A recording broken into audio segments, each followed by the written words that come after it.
Meu nome é José Eduardo Alves Ferreira, eu sou paranaense de Jacarezinho, norte do Pioneiro do Paraná, uma cidade que eu tenho um relacionamento muito forte, de carinho, de devoção até, porque eu gosto muito de ir lá, e lá ainda mora o meu irmão mais velho, o mais velho da família, que às vezes vou lá visitá-lo para a gente colocar em ordem os assuntos familiares. Mas para falar um pouco de mim mesmo, eu preciso abranger, pegar a gênese da minha família. Começando pela família da minha mãe. Os meus avós maternos, o avô Joaquim e a avó Dorcelina, eram pessoas fantásticas, simples, mas que transmitiram a mim e aos meus irmãos fortes exemplos de comportamento de vida. O que eu posso lembrar deles, que marcou muito, não que eu tenha vivido isso, mas uma passagem que era contada pelos meus pais, é que o vô Joaquim, na Revolução de 30, quando as tropas do Rio Grande do Sul subiram em direção a São Paulo e Rio de Janeiro, no golpe que colocou Getúlio Vargas no poder, eles passaram por aquela região. Passaram ali exatamente por Jacarezinho em direção a Ponta Grossa, enfim, subindo em direção a São Paulo. E o meu avô, o Joaquim, tinha um comércio em 1930, que era relativamente próspero, mas pequeno, dentro daquela realidade da região na época. E ele havia recém-comprado um caminhão para servir ali de frota, né, de um transporte para os compradores que vinham pegar a mercadoria. Ele teria um veículo para levar, fazer a entrega dessas mercadorias. E as tropas gaúchas que passaram por Jacarezinho confiscaram esse caminhão. E não só isso, eles pegaram a mercadoria disponível no mercado do meu avô, puseram no caminhão e sumiram, foram embora. O meu avô havia recém-comprado, como eu disse, e lá em Jacarezinho existia um comerciante muito forte, que era a Casa 7. E ele havia financiado boa parte desse caminhão, assinando notas promissórias lá para a Casa 7. Então essa história a minha mãe contava, o meu avô, com muita dificuldade na época, conseguiu recuperar esse pequeno comércio dele, com muita luta. Ele tinha 6 filhos, né, sendo 3 homens e 3 mulheres, minha mãe inclusa, e ele conseguiu se reerguer e não só refez, de certa forma, o negócio pequeno que ele tinha para sustento da família, mas ele pagou as promissórias para a Casa 7, todas, integralmente.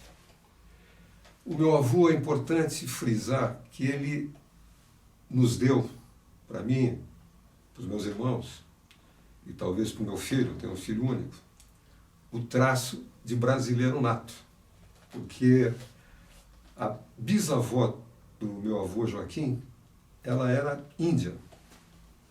Índia daquela região, do Rio das Cinzas, ali, nas proximidades de Jacarezinho. Região que, inclusive, ele nasceu, e a minha avó também nasceu naquela região. Não exatamente em Jacarezinho, porque Jacarezinho foi fundada em 1900. Então, eles nasceram naquela região, e o vô Joaquim tinha uma bisavó índia. Na época, eles chamavam de búgaras, né, bugres, que eram os habitantes, os indígenas da região. Então, esse meu avô, ele conseguiu constituir a família de forma muito digna, e eu lembro que o filho mais velho dele, o meu tio João, ele se tornou um comerciante muito forte na cidade. Ele tinha a casa São João, que era muito forte, eles chamavam na época de secos e molhados, e ele era um comerciante importante, talvez se não o primeiro, o segundo comerciante da cidade. coisa que ele recebeu na veia ali do vô Joaquim. Não com incentivo financeiro que ele não tinha. Mas o tio João foi um self-made man na época. Ele fez um negócio muito próspero. E o bonito é que o meu avô Joaquim, já velhinho, trabalhava num dos caixas dessa casa de comércio, na Casa São João. E eu, volta e meia, a pedido da minha mãe, eu ia lá fazer alguma compra de alguma coisa e pagava a conta para o meu avô, para o vô Joaquim. E era uma pessoa muito querida. Volta e meia ele dava um troquinho a mais e piscava para mim. Uma mensagem bonita que ele me transmitiu. Ele, infelizmente, ficou com catarata, ele acabou cego no fim da vida, mas ele sempre foi uma pessoa afável, então nos transmitiu assim uma mensagem muito de confiança, enfim, nos transmitiu uma mensagem de muito positivismo. A minha avó, mãe da minha mãe, a avó Dorcilina, era uma matriarca, ela era muito rígida na criação dos filhos dela, isso minha mãe contava, e, enfim, a gente até vendo eles já adultos, ela chegava a todo mundo, enquadrava todo mundo. E o meu avô era mais um tipo mais pacífico, mais da paz. Do lado do meu pai, já uma família que veio de Minas Gerais, o meu pai nasceu em São Tomé das Letras, em 1915, e o meu avô, pai dele, o Godofredo, nasceu numa cidadezinha próxima de São Tomé das Letras, chama-se Baipendi, que em Tupi-Guarani vem a ser atrás do morro. Essas duas cidadezinhas, São Tomé das Letras, muito famosa, muito conhecida, ficam as duas próximas de Três Corações, que é a cidade que o meu pai acabou indo morar com a família, para que ele, então, com seus 13 anos de idade, 12 anos, pudesse frequentar o grupo escolar da cidade. Três Corações foi base também é ainda base do Exército Brasileiro. Eles têm lá uma escola muito importante de formação de sargentos, específica para isso. E o meu pai, gurizão, com 13 anos de idade, 14, ele aprendeu o ofício de barbeiro para trabalhar efetivamente e ter uma sobrevivência, pelo menos pessoal, trabalhando, cortando o cabelo. E ele se tornou um grande barbeiro, um barbeiro muito, muito bom. E o curioso é que nessa passagem deles por Três Corações, ele um barbeiro, gurizão, ele acabou caindo nas graças do comandante desse departamento do Exército em Três Corações, que era exatamente o que se tornou presidente da República, o Dutra. Ele era, acho que um tenente, ou coisa assim, comandava lá esse departamento do Exército, e o Zé Cutia, como era o apelido do meu pai, acabou caindo nas graças do Dutra e fazia diariamente a barba do Dutra, que veio a ser presidente da República. Essa passagem é importante porque na época de 1929, exatamente, com a quebra da Bolsa Americana e o Brasil naquele conflito todo, já falamos aqui da passagem dos gaúchos em 1930, saqueando lá o meu outro avô. Nessa época existia um vínculo forte do meu avô, o Godofredo, pai do meu pai, com um primo dele, médico, que se chamava Domiciano de Castro. Esse médico havia migrado para Jacarezinho em 1928. E lá se instalou o seu consultório e se tornou uma pessoa muito popular, Por que deduzo isso? Porque em 1930 ele era o prefeito da cidade, o prefeito de Jacarezinho, o Domiciano. Ele insistiu e conseguiu convencer o Godofredo a migrar de Minas Gerais para Jacarezinho também. E o Godofredo migrou para Jacarezinho. Ele era agricultor lá na cidade dele e tinha alguma habilidade também com oficina mecânica. Na época os automóveis estavam começando a aparecer, ele se interessou muito por isso e ele acabou em Jacarezinho se tornando chofer de praça, que era o termo que se usava para os taxistas, né, de hoje. Eu não sei dizer se o carro era de propriedade dele ou se ele alugava esse carro. Eu realmente não tenho como saber isso, nem nunca soube. Mas ele, em 1932, se envolveu num incidente que é importante registrar isso aqui para a gente ver aonde as consequências que isso levaram do encontro da minha mãe com meu pai, que, dependendo do que fosse a consequência desse incidente, talvez esse encontro não tivesse acontecido.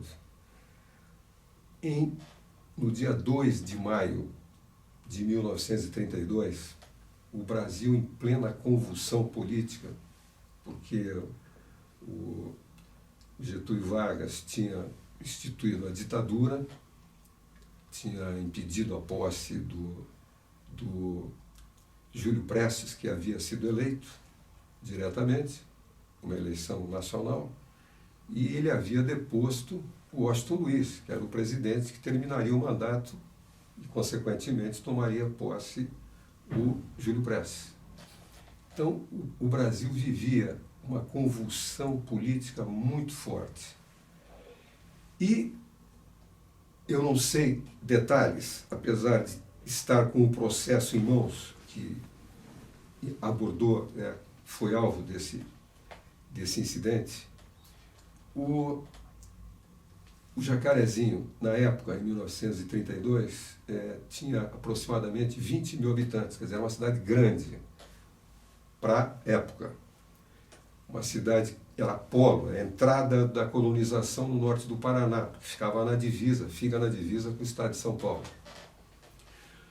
O Domiciano, que era o prefeito, primo do meu avô, ele respondeu a um artigo que um inimigo, um adversário político dele, médico também, o Dr. Teles, que era um carioca que havia migrado para Jacarezinho também em busca de oportunidades na profissão.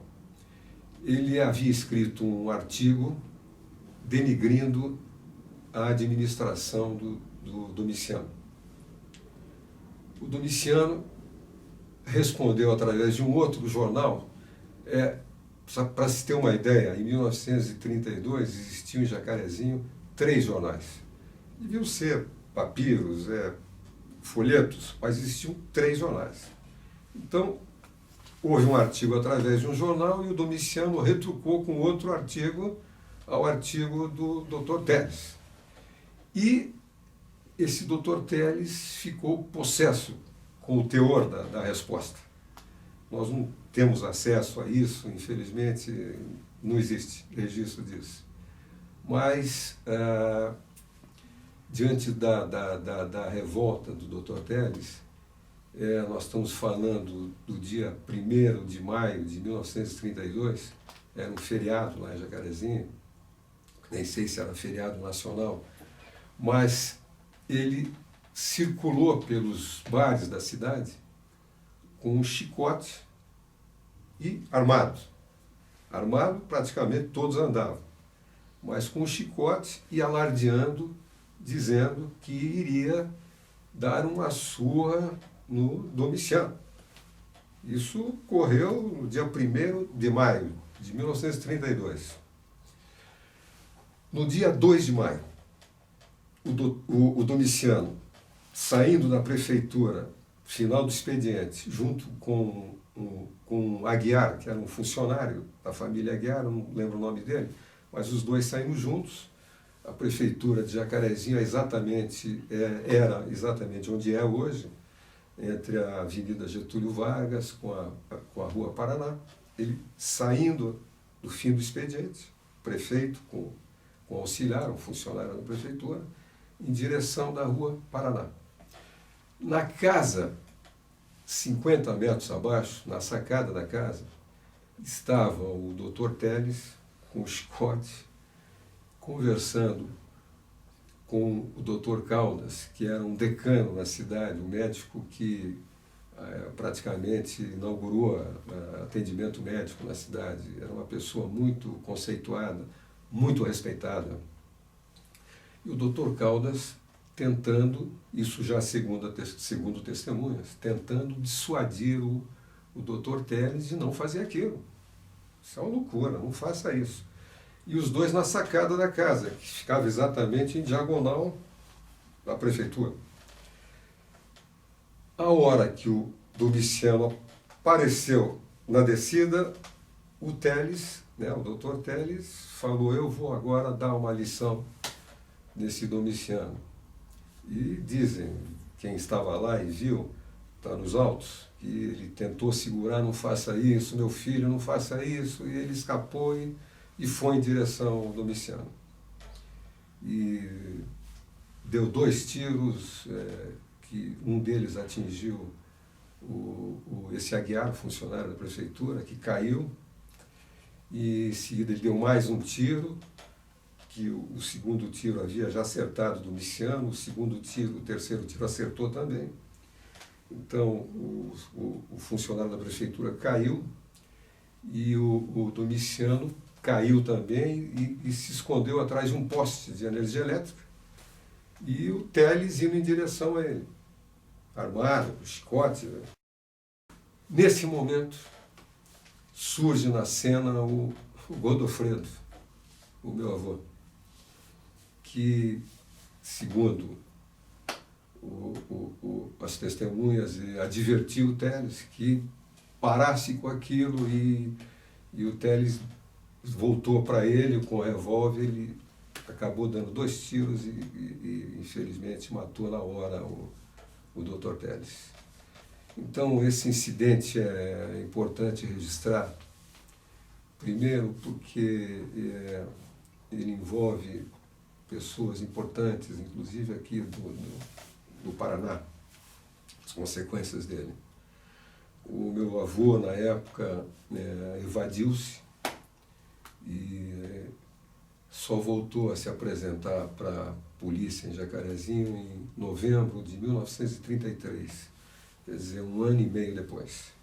Ele evadiu-se e o meu pai, com 17 anos de idade, ficou arrimo da família, cuidando dos irmãos mais novos dele, que eram a minha tia Alzira, e o meu tio Celso, os dois já falecidos, meu pai também falecido. Mas foi uma lição muito forte que a família viveu, porque, imagine, eles haviam chegado em Jacarezinho há 2 anos e pouco, e enfrentam uma situação dessa que praticamente esfarelou ali, em princípio esfarelaria a família, né? Mas o que aconteceu? O meu avô se apresentou à polícia em novembro de 33, com um advogado que fez a defesa dele no júri popular, que foi em dezembro de 33. Quer dizer, ele se apresentou, 1 mês depois foi julgado. Andava tudo rápido na época, né? E foi absolvido por unanimidade dos jurados. Ele saiu de lá, segundo informações, carregado, né? Festejado, porque ele era uma pessoa popular, apesar do pouco tempo que ele vivia na cidade, ele tornou-se muito popular. E o que aconteceu? Houve o recurso da promotoria, o processo subiu para Curitiba, e Curitiba era a instância final na época, que era o Supremo Tribunal Federal do Paraná. Era aqui a última instância que definiria a situação do meu avô. E caiu na mão de uma junta de 3 desembargadores que confirmaram o júri de Jacarezinho, os 3 votando favoráveis à decisão e confirmando que o meu avô Godofredo havia agido em defesa de outrem, legítima defesa de outrem.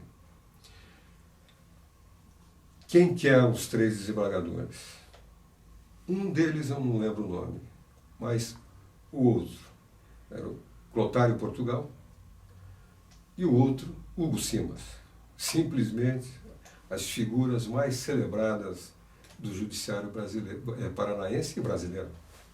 Pessoas que, às vezes, que eu passo pelas ruas aí com os nomes deles, eu me remeto lá atrás, porque hoje se discute o comportamento do judiciário, né? E eu nunca deixei de imaginar que naquela época, pela influência da família do Dr. Telles, que era um carioca, eu não posso deixar de imaginar que eles estiveram aqui em Curitiba conversando com os desembargadores e de certa forma, tentando influenciar a mudança da decisão de Jacarezinho. Então, isso aí é um retrato da minha família. O meu pai passou por uma época muito difícil, foi muito, muito sacrificante a vida deles naquela ocasião, mas ele mesmo dizia para nós ter tirado disso lições importantes, que ele pôde nos transmitir depois para nos encaminhar na nossa vida. Bem, meus pais, a Amélia Alves Ferreira, e o meu pai, José Alves Ferreira. O meu pai, ele, como eu já contei, ele era barbeiro, foi para Jacarezinho como barbeiro e montou em Jacarezinho uma barbearia com a qual ele sobreviveu, ele e a família, manteve a família como arrimo, inclusive, da família dele. E o meu pai era uma pessoa muito, muito afável, ele cultivava as amizades com muita facilidade. E na época que ele era barbeiro, já mais velho, e eu, gurizão, de 8 anos, por aí, 9 anos, eu propus a ele que eu gostaria de ser engraxate dos clientes dele. E ele, por ser um barbeiro bom, de alta qualidade, ele realmente granjeou uma grande parte dos clientes importantes da cidade. Então, por lá passavam diariamente o prefeito da cidade para fazer a barba, ou passava por lá um promotor para cortar o cabelo, médicos, advogados, enfim.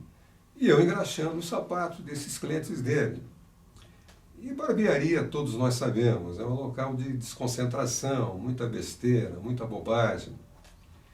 E tinha lá um cliente dele, o doutor Francisco, que me chamava de embaixador. Porque ele dizia, não, esse menino é muito discreto, pode falar o que quiser aqui, que ele não vai comentar com ninguém. E ele então me chamava de embaixador. Dizia, Zé, esse menino vai ser embaixador, hein? Vai ser embaixador. Ele brincava muito com isso.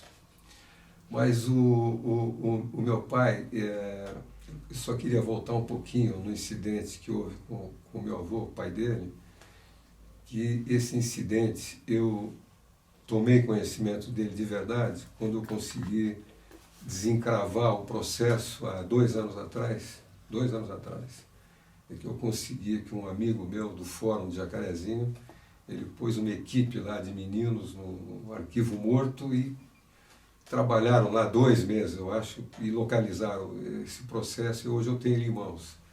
Mas o meu pai jamais conversou comigo ou com meus irmãos sobre isso. Nós ouvíamos que tinha acontecido alguma coisa com o nosso avô, e às vezes que eu tentei abordar o assunto com ele, até mais velho já, ele mais velho, ele nunca quis conversar sobre isso.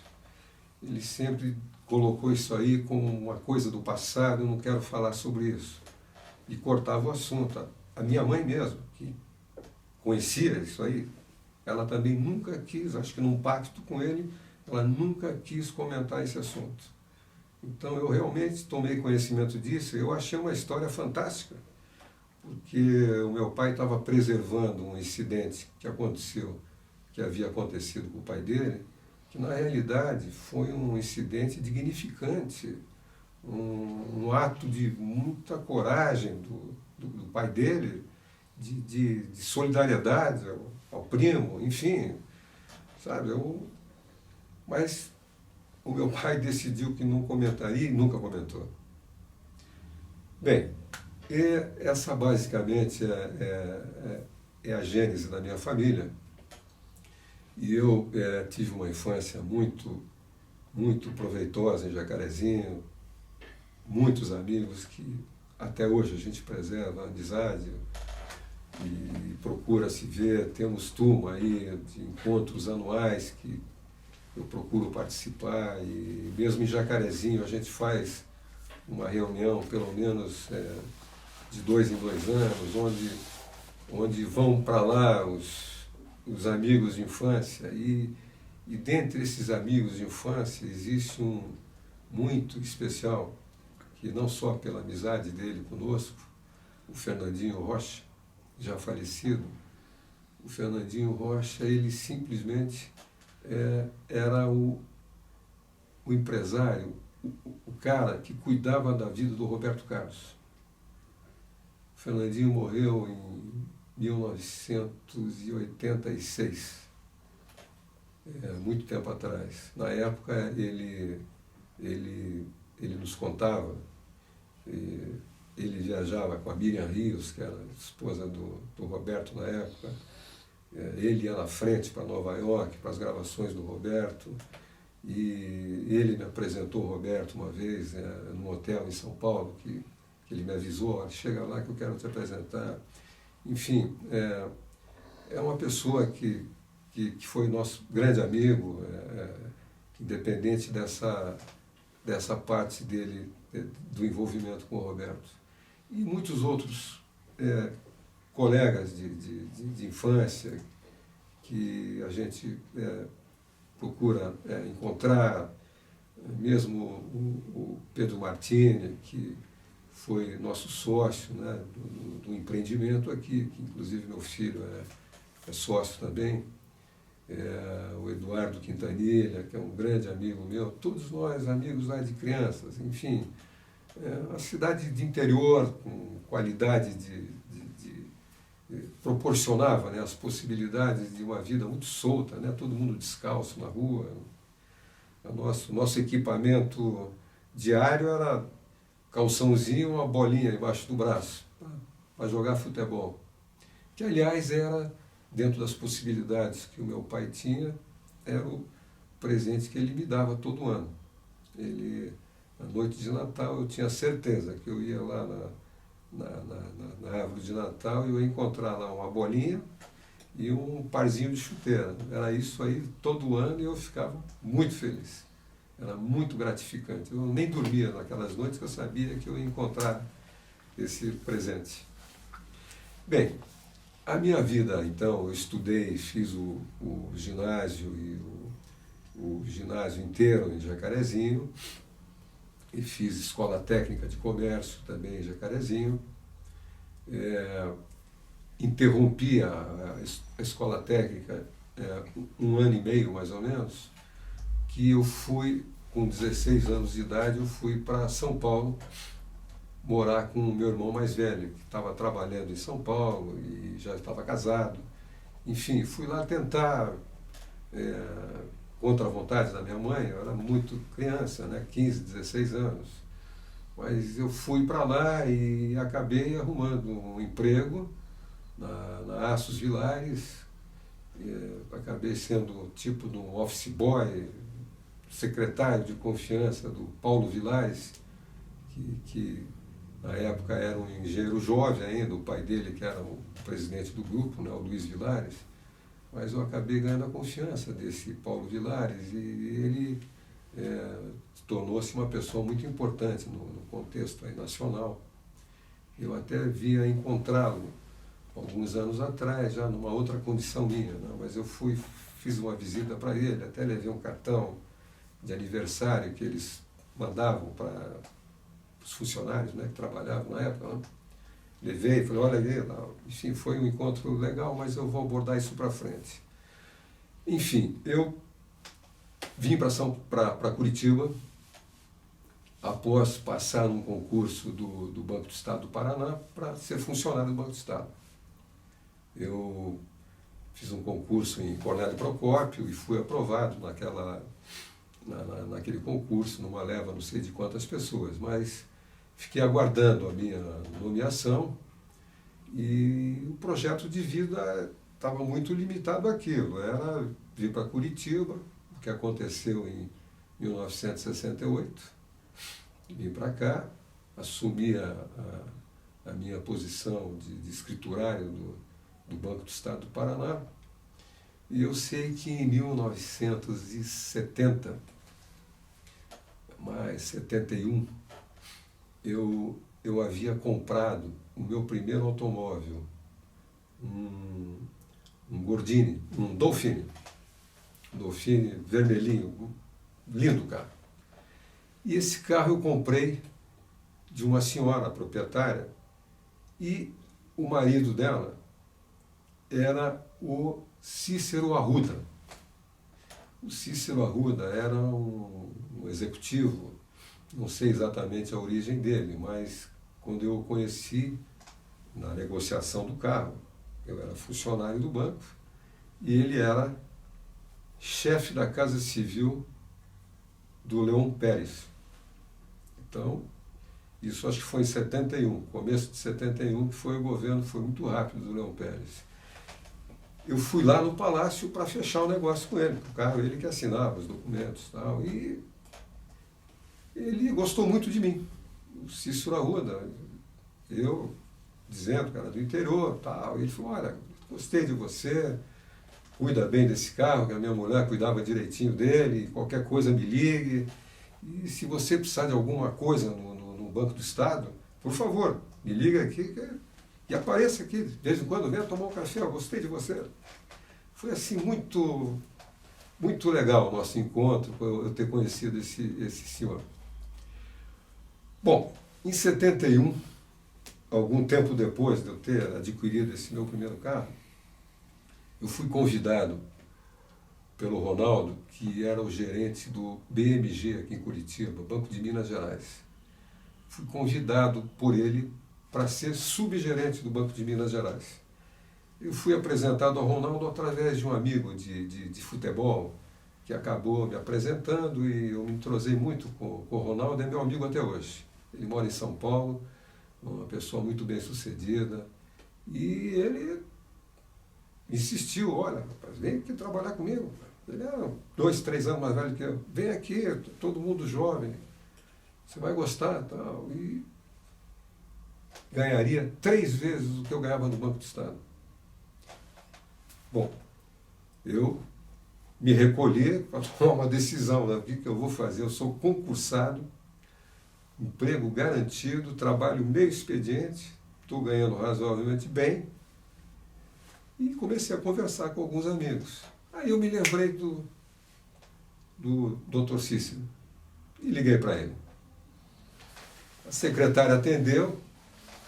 Mas o que o senhor quer falar com o Dr. Cícero?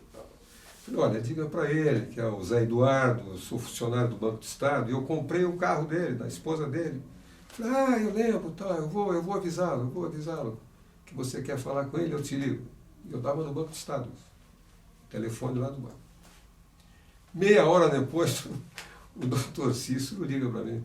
E aí, rapaz, o que houve? Algum problema com o carro? Falei, não, eu precisava conversar com o senhor. Mas fale, guri. Doutor, eu preciso conversar com o senhor pessoalmente, me dá um tempinho aí. Então venha. Vem agora aqui.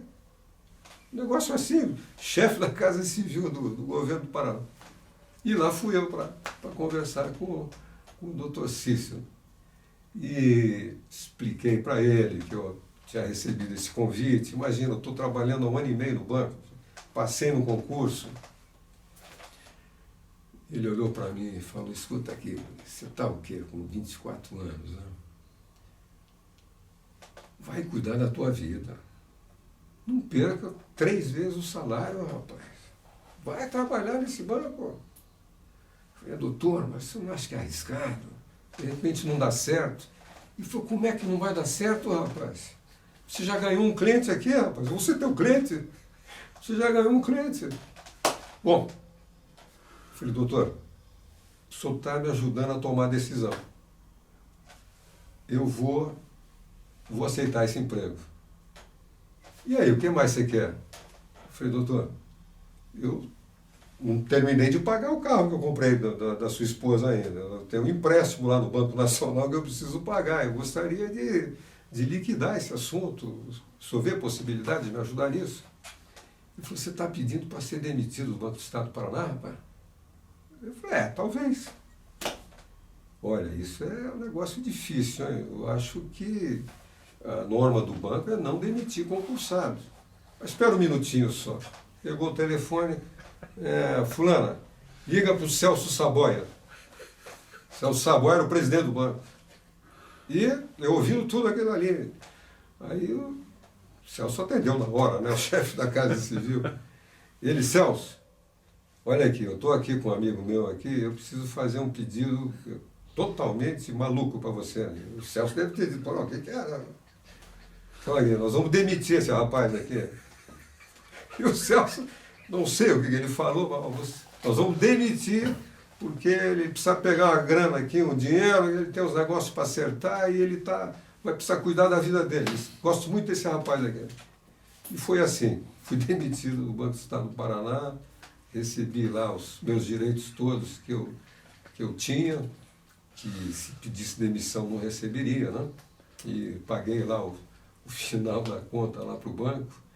E foi realmente a minha passagem pelo Banco do Estado do Paraná, nessa época, para onde eu acabei voltando no governo do José Richa, em 1984, que eu fui convidado para ser diretor da corretora de valores do complexo, né, do conglomerado do Banco do Estado do Paraná.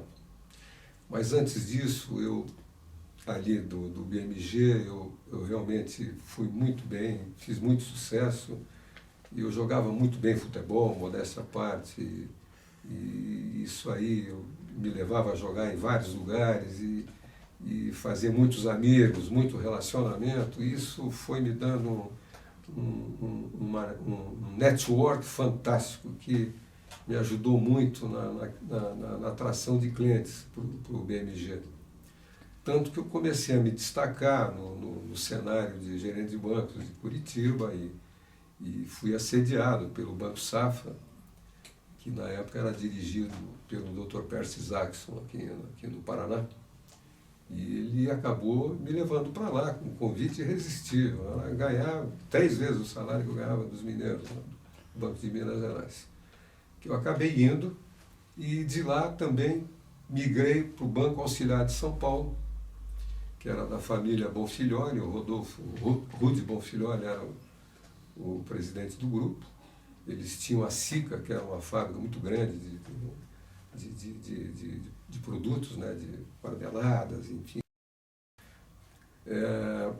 E do Banco Auxiliar de São Paulo, eu estava indo muito bem no banco, e eis que de repente, um dia eu estou ali na minha mesa ali na gerência, e entra um ex-diretor do Banco Auxiliar, que foi especialmente lá para falar comigo, para me fazer um convite para migrar para uma empresa que ele acabara de assumir uma diretoria em São Paulo, que era o Grupo Adempar. Esse Grupo Adempar era controlado pela família Scarpa, pelo Conde Scarpa. Eles tinham uma participação importante lá, inclusive o filho dele era o Chiquinho Scarpa, um playboy conhecido aí dos noticiários. Mas ele me convenceu, até por ser um desafio muito grande, era abrir uma filial aqui do Grupo Scarpa, que era basicamente uma financeira. Eles estavam expandindo, a instituição estava em fase de expansão, indo para alguns polos importantes, e um dos polos era Curitiba.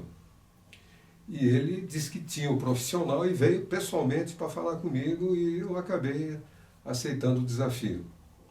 E me envolvi, nós estamos falando de 1976. 76. Eu me envolvi diretamente, contratei algumas pessoas, secretária, tal, para me ajudar na locação, na aquisição, né, na locação de um espaço que a gente acabou escolhendo lá no edifício Ritz, que era o edifício top na época, se falando em empreendimento comercial. E mesmo assim, no início, me instalei numa pequena sala lá no próprio Ritz, enquanto trabalhava assim na montagem da filial, e já comecei a gerar negócios para a financeira, através de malotes diários. Eu tinha muitas conexões com concessionárias de veículos e tal, e fui mandando um volume muito grande de financiamentos para São Paulo. Aí, nós estamos falando aí de eu já com 2 meses, e a coisa era praticamente em andamento, a montagem da filial aqui da Adempar. Eu fui chamado a São Paulo para uma reunião do Conselho de Administração da Adempar, e que eles queriam fazer a apresentação desses gerentes que haviam sido contratados há 2 meses, né, que seria eu em Curitiba, uma outra pessoa em Porto Alegre, enfim, tinham lá uma meia dúzia de gerentes que foram para cada um reportar lá à diretoria sobre as perspectivas de cada região, onde estariam montando essas filiais. E o presidente do Conselho de Administração da Adempar era simplesmente o doutor Juscelino Kubitschek de Oliveira. E lá estava ele, na cabeceira da mesa, para conversar conosco. E mais a diretoria. Enfim, um público ali de 30 pessoas. E o doutor Juscelino, uma pessoa fantástica. Nós estamos falando exatamente de maio, junho de 76.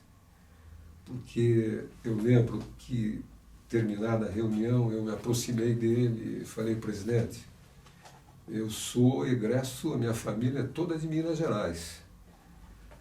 A minha mãe, a minha avó paterna é de uma família Lafayette, lá de Minas Gerais. O meu avô é de São Tomé das Letras, Baipendi, moraram em Três Corações. Então eu tenho uma ligação muito grande lá com a sua terra, através de um primo da minha avó, que é o Dom José Lafayette, que era um clérigo ligado à cúpula da igreja em Diamantina, terra do Juscelino. E ele deu uma gargalhada: mas como? O José Lafayette é amigo nosso, meu amigo íntimo, gosto muito dele. Eu falei: pois é, presidente, eu preciso ir lá visitá-lo. Eu estou ensaiando isso já faz algum tempo. Então vamos fazer o seguinte. Ele pegou no meu braço: vamos fazer o seguinte, menino, muito político ele. Vamos fazer o seguinte: nós vamos visitar ele juntos. A minha primeira ida para Diamantina, olha aqui, ó, vão liberar aqui o Zé Eduardo aqui, ele vai me encontrar em Diamantina, nós vamos visitar o Dom José Lafayette juntos. Juscelino se envolveu no acidente na Dutra em agosto, 2 meses depois, e faleceu. Então, não pude acabei nem conhecendo o José Lafayette, porque ele veio a falecer também no mesmo ano, em seguida, mais para o final do ano. Bom, eu passei por cima aqui de uma informação interessante que ocorreu quando eu assumi como subgerente do Banco de Minas Gerais. Foi muito interessante e marcou muito o meu início de carreira como profissional, como gerente de bancos. Porque eu estava sozinho na gerência, as mesas eram todas na frente, os caixas eram sempre nos fundos das agências. Eu estava ali sozinho, hora de almoço, fazendo o plantão ali. Nós éramos em 3, o Ronaldo e o outro estavam almoçando. E entra um senhor na agência, com um guarda-chuva embaixo do braço, modestamente vestido, nada.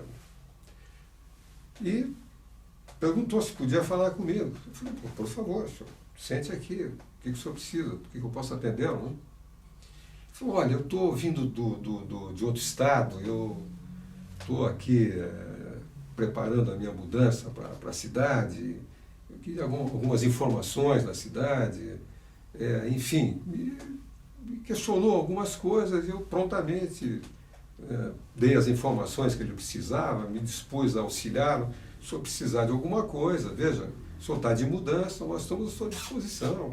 Indico aqui o que o senhor precisar, serviço que o senhor venha precisar, e conte comigo pessoalmente, o que o senhor precisar, estarei à disposição, sem problema nenhum.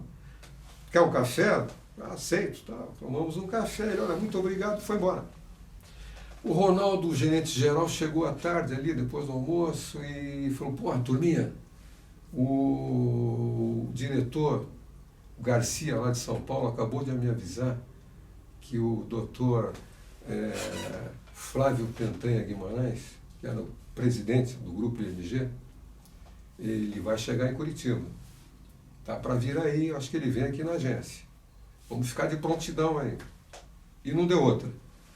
Apareceu lá o Flávio Pentanha Guimarães, que não era o próprio que havia passado por lá, e eu havia atendido ele conforme eu narrei aqui. Quer dizer, um negócio incrível. Ele fez um elogio lá para mim, na frente dos outros, que ele já havia estado ali, que foi muito bem atendido aqui pelo Zé Eduardo. Enfim, foi um negócio muito marcante. Depois eu vim a saber que o doutor Flávio, ele estudou engenharia aqui em Curitiba, fez engenharia civil, até conheci alguns colegas que se formaram com ele na época.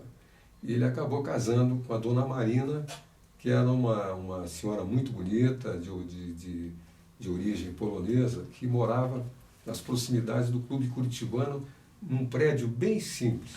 Os pais delas moravam, ela morava e os pais continuaram morando no mesmo prédio que existe até hoje, ali atrás do Clube Curitibano. E ele mandava as filhas e os 2 filhos dele para cá todo mês de julho para passar as férias. Então, nos 2 anos que eu trabalhei no BMG, ele me encarregava, ele me ligava. O doutor Flávio ligava, Zé Eduardo, os meninos estão indo aí, eu preciso que você cuide deles para mim, hein? Por favor, cuida deles. E eu cuidava dos filhos dele. Então foi um negócio interessante, porque o princípio é o seguinte, você tem que tratar todo mundo bem, não é possível você interpretar as pessoas pela aparência. Ele realmente estava muito mal vestido quando apareceu por lá. Bem, eu, no Banco do Estado do Paraná, eu fui diretor de operações da Corretora de Valores, que na época era a 2ª instituição corretora de valores do Brasil. Entrei na Banestado Corretora através de uma conexão que eu havia feito com o governador Zé Richa, pai do Beto Richa, até passando por futebol. Eu fiquei muito amigo na época, na campanha do Zé Richa, do Luiz Fernando Costa, que era muito ligado ao Zé Richa. Então eu vivia muito lá no escritório do Luiz Fernando e me envolvia na campanha do Zé Richa e fui com os contatos com ele, ficando amigo dele. A gente jogava algumas peladinhas de futebol de salão nas instalações do Fernando Ghione, quando o Ghione tinha uma distribuidora de revistas ali na Silva Jardim. Então, aos sábados de manhã a gente ali era divertido. E ele acabou se elegendo governador. E aí um dia, ele já governador, numa pelada lá na granja do governo do estado, a gente tomando cerveja, ele no meio, o Maninho, um advogado muito importante da cidade, que foi muito amigo do Zé Richa. O Zé Richa chegou inclusive a morar na casa do Maninho. Eu fiquei muito amigo do Maninho também, naquela ocasião, por jogarmos futebol juntos e eu ter sido aluno dele na Faculdade de Curitiba. E nós sentados, o Richa, o Maninho e eu. E o Richa, a gente tomando cerveja, ele olhou para mim e falou, olha, Dudu, eles me chamavam todos Dudu, né? Negócio de futebol. Dudu, veja, o Maninho me ajudou na campanha e nunca me pediu nada aqui no meu governo, estava bem no comecinho do governo dele. Aí o Maninho olhou para ele e falou, Richa, então é o seguinte, o Dudu, conversei com ele esses dias, ele tem interesse, e não é só interesse, ele tem experiência na área financeira. Ele foi gerente de banco, enfim. Ele tem interesse em assumir a corretora de valores.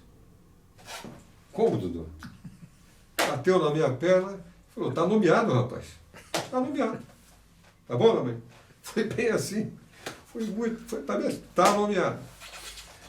E fui ser diretor de operações da Banestado Corretora, era muito forte a corretora, importantíssima no cenário nacional.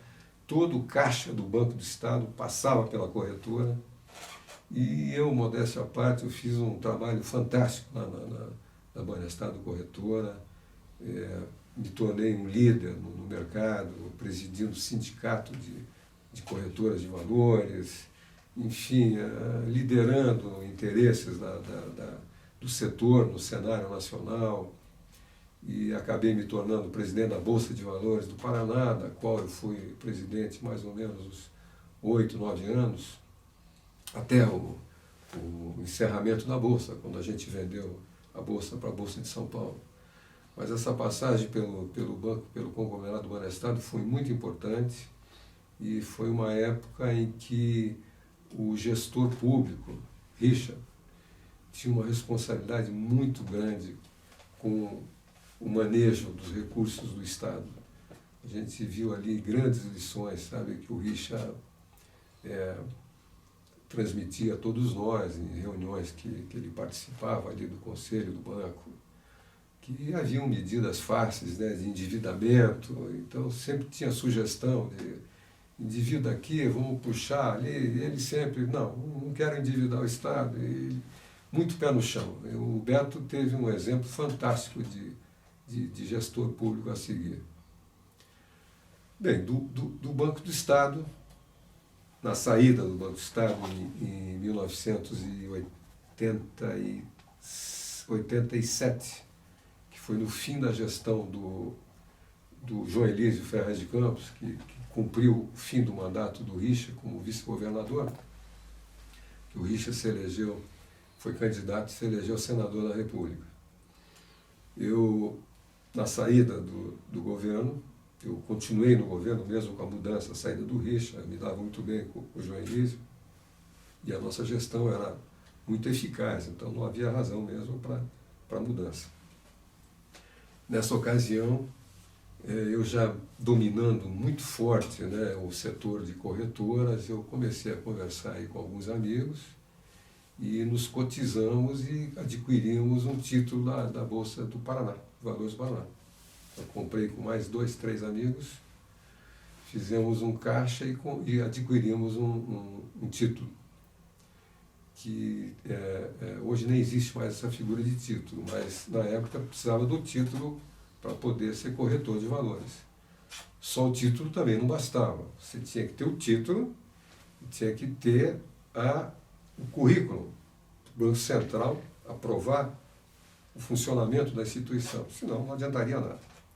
Então, com a minha expertise, toda a experiência, não houve menor dificuldade em aprovar a empresa junto ao Banco Central, mesmo os outros sócios não tendo experiência alguma.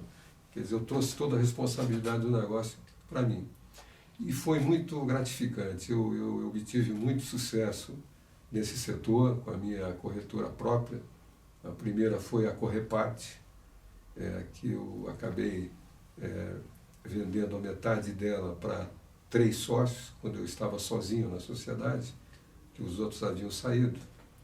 E esses 3 sócios eram pessoas muito importantes no mercado de câmbio, fechamento de exportação e importação, e a gente deu uma alavancada muito forte na Correparte. E como eu era dono da metade da empresa, os resultados da empresa, metade para um lado, metade para o outro. Aí um dia eles me propuseram ficar sozinhos com a corretora e eu não pus nenhum obstáculo. Eu vendi a minha metade na Correparte e já avisei a eles que eu iria adquirir uma outra, sair do mercado, mas diante do bom negócio que nós estávamos fazendo, foi muito bom financeiramente para mim, eu entreguei a eles. Então a Correparte existe até hoje, eles tocam com muita competência, e eu fui e adquiri a corretora do Percy Isaacson, com quem eu tinha trabalhado lá no início da carreira no Banco Safra. E foi muito interessante o nosso encontro, porque ele fez uma festa muito grande. Quer dizer, eu vou vender para você, rapaz, tal. E ele era uma pessoa muito, muito interessante, o Dr. Percy. Quem o conheceu sabe a personalidade dele, como é que era. Enfim, com a evolução dos mercados, nós montamos um projeto, eu como presidente da Bolsa do Paraná, nós montamos um projeto audacioso de fazer uma bolsa nacional eletrônica, nos moldes do Nasdaq, do americano. E provocamos uma primeira reunião em São Paulo, juntando lá a Bolsa do Rio de Janeiro, que se interessou pela ideia, pelo projeto. A Bolsa de São Paulo não se interessou na época. E a gente acabou montando uma empresa que se chamou Soma, Sociedade Operadora do Mercado de Ativos, que foi um projeto fantástico. Era uma bolsa nacional e eram sócios dessa empresa, né, a Soma, todas as instituições de mercado, bancos de investimentos, corretoras de valores, distribuidoras de valores. E eu fui eleito presidente. Na montagem da empresa, na constituição dessa sociedade anônima lá, eu acabei sendo eleito presidente em 1997, por aí, e permaneci na presidência até 2001, quando numa Assembleia Geral, a Bovespa acabou, nós ficamos votos vencidos nessa Assembleia, e a Bovespa acabou comprando o sistema todo, que era fantástico. A Bovespa, que hoje é BMF Bovespa, opera esse sistema até hoje. Na época, em 98, eu lembro perfeitamente de 98, porque eu fui a Washington para uma reunião com o presidente do Nasdaq, que a ideia era atraí-los para cá, ver se eles teriam interesse no projeto, mas os nossos números eram muito pequenininhos para os números deles, mas eles foram muito atenciosos, mandaram um diretor deles para nos visitar, para ver como é que funcionava aqui, mas acabou não dando negócio. Mas eu lembro até que eu estava nessa reunião lá em Washington, e foi na época que faleceu, eu acho que faleceu o filho do Antônio Carlos Magalhães, o Luiz. Ele faleceu nessa época, acho que ele faleceu mais ou menos junto com aquele dirigente também do PSDB, que era o ministro das Comunicações, o Mota. Bem, a partir dessa experiência aí com o mercado de capitais, com quem eu tenho um relacionamento muito íntimo. Eu gosto muito de bolsa, eu estudo bolsa, eu acompanho bolsa. Eu sempre, eu nunca consegui me desligar disso. Nós vendemos a bolsa aqui do Paraná para a Bolsa de São Paulo, e as corretoras que quiseram continuar ativas aqui no Paraná continuaram. Algumas existem até hoje. Os que não quiseram continuar, que foi meu caso, simplesmente nós vendemos pelo valor da época que estava estabelecido o preço e saímos do mercado. Eu transformei a minha corretora numa empresa de serviços e mantenho ela assim até hoje. Praticamente uma corretora exclusiva de mim mesmo. Fazendo uma retrospectiva dos amigos, lá desde Jacarezinho até os amigos atuais, eu não posso esquecer de lembrar aqui do Reinaldo Bessa, que é um amigo de praticamente todas as semanas juntos, a Mariana Guimarães, uma excelente jornalista também oriundo de Jacarezinho, enfim, outros amigos, o Glombe, que foi presidente da Ordem dos Advogados aqui do Brasil, pessoa fantástica, que é de União da Vitória. Nós, inclusive, temos um grupo de amigos aí, nos reunimos aí uma vez por mês, e são 3 de Jacarezinho e ele sozinho de União da Vitória. Então, há uma gozação sobre isso. Ele está sempre em minoria. Mas eu quero dar ênfase também à minha vida escolar, que eu acabei passando por cima. Eu estudei Direito na Faculdade de Direito de Curitiba, tive professores fantásticos, tipo o Carlos Eduardo Lobo da Rosa, que já citei aqui, um grande amigo meu hoje, que é o Maninho, e outros professores fantásticos que eu tive a oportunidade de ter aula com eles. E hoje os meus negócios estão centralizados numa holding, que é a Ducas Holding, e essa empresa, ela congrega, está embaixo dela uma incorporadora de imóveis, uma administradora de bens e uma indústria de plástico, que são os negócios hoje que eu me dedico no dia a dia.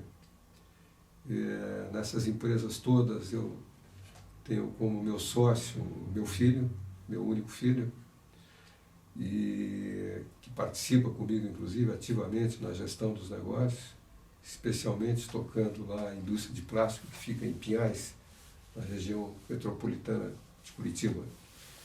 E eu gostaria também de fazer aqui uma homenagem à minha esposa, Terezinha Vieira, que é mãe do meu filho, está aqui presente, o Caco, que tem me acompanhado esse tempo todo nessa jornada. Ela foi sempre parceira nessas vitórias que a gente obteve e nas derrotas também. E especialmente eu quero fazer aqui uma referência aos 2 filhos da Terezinha, que foram praticamente criados por mim, a Letícia e o Raul, que são frutos do primeiro casamento dela. E eu tive extrema felicidade, sorte, de ter um filho com ela, que é o Zé Eduardo, que é meu filho, usa o meu mesmo nome, e o apelido dele é Caco, que está aqui presente, e que é casado com a Mônica, minha querida nora, e ambos estão prometendo a mim e a Terezinha, minha mulher, um neto ou uma neta para 2017. Então fica cobrado aqui, nesse memorial, o surgimento do neto ou da neta. Bom, enfim, não poderia deixar de manifestar aqui um enfático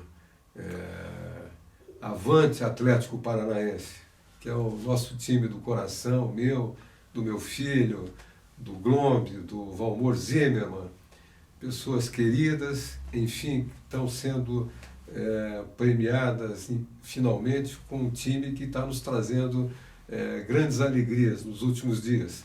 Esperamos que continue assim, vencedor. Não posso deixar de registrar nesse depoimento os nomes dos meus irmãos, o Zé Vitor Alves Ferreira, que é meu irmão mais velho, foi um importante publicitário aqui no Paraná, trabalhou com grandes publicitários, tipo Sérgio Mercer,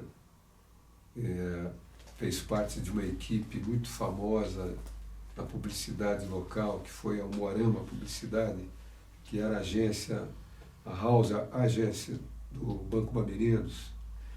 E esse meu irmão mora em Jacarezinho e acompanha toda a política nacional, enfim, é muito atualizado no que está acontecendo no Brasil, mas retirou-se completamente da área publicitária.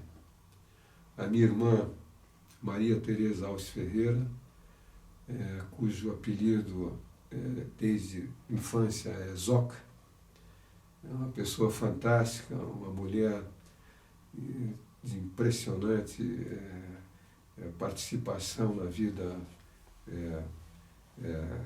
societária, na vida social, participando de forma muito forte no relacionamento com as pessoas, fazendo um trabalho fantástico na frente do SESC, né, Serviço Social do Comércio, lá no norte do Paraná, em Jacarezinho.